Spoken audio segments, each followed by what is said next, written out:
ข้าวเสียง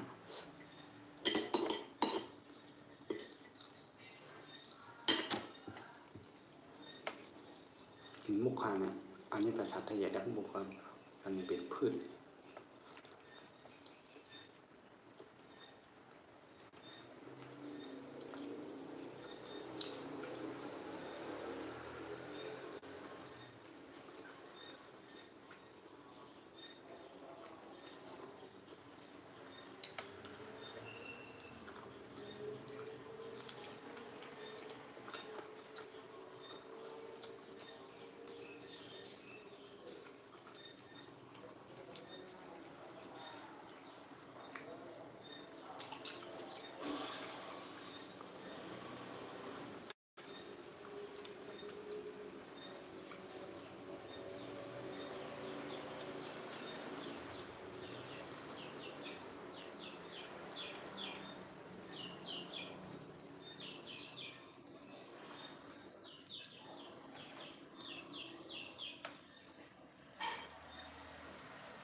นี่เป็นข้าวเสียงนะครับนะ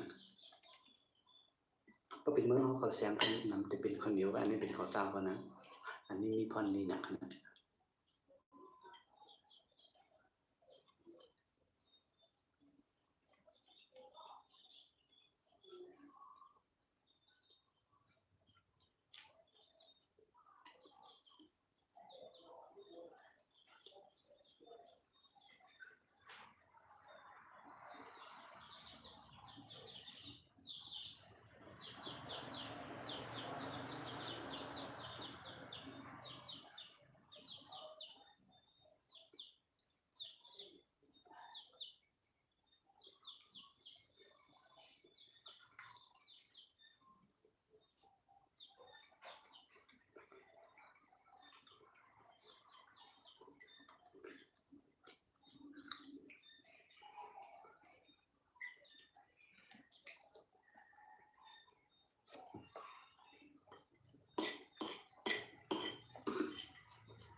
หมดแล้วครับ